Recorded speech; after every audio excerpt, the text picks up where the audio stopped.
আমার হাতে যেটা দেখতে পাচ্ছেন রেনাডিক্যাট, এটা একটা ম্যাস্টাইটিস রোগের ওষুধ আমি প্রতিনিয়ত প্রয়োগ করে থাকি।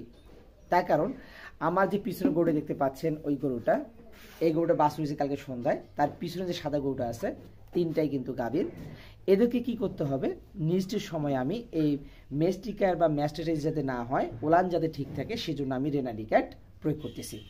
এখন আসা যাক, এই যে আমি যে কথাগুলো বলতেছি কোন সময় আমি রেনাডিক্যাট প্রয়োগ করতেছি।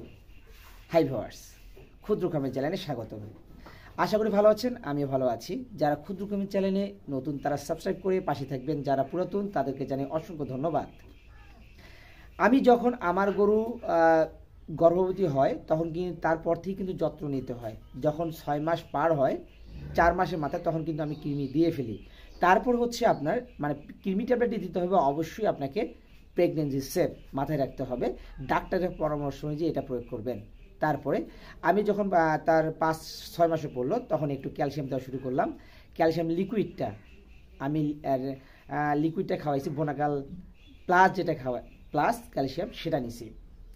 এটা দেওয়ার পর যখন শেষ হয়েছে তখন আমি একটু যখন 7.5 মাস পড়লো তখন কিন্তু আমি এই ম্যাস্টাইটিস যাতে না হয়, ওলান প্রদাহ যাতে না হয়, ওলানটা যেন শক্ত না হয়, নরম থাকে, সেজন্য কিন্তু আমি এই রেনাডিক্যাট খাওয়ানো শুরু করলাম।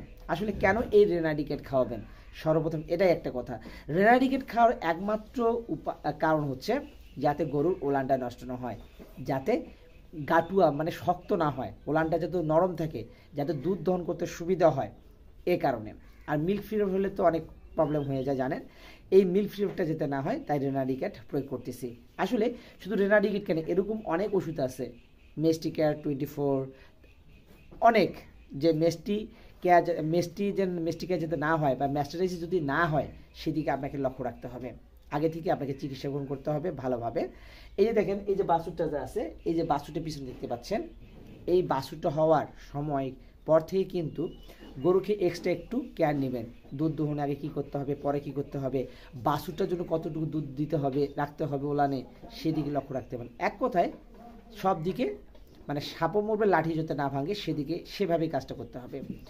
আর অবশ্যই যেটা কাজ করতে হবে তা হচ্ছে আপনাদের এই যে ওষুধগুলো আছে, আমি কিন্তু এই গরুটাকে প্রতিনিয়ত এখন কি প্রয়োগ করব, আপনার মিল্কি ভেট পাউডার যে আছে সেটা প্রয়োগ করব। এই মিল্কি ভেট পাউডারটা কেন প্রয়োগ করব, এটা কিন্তু কন্টিনিউ খাওয়ালে দেখবেন গরু নিশ্চিত সময় কিন্তু আবার হেঁটে চলে আসে, টাইম নেয় না, এদিকে লক্ষ্য রাখবেন। যাই হোক, যদি ভিডিওটি ভালো লাগে থাকে ভিউয়ার্স, অবশ্যই চ্যানেলকে সাবস্ক্রাইব করে আমার সাথেই থাকবেন। ভালো থাকবেন, সুস্থ থাকবেন, আল্লাহ হাফেজ।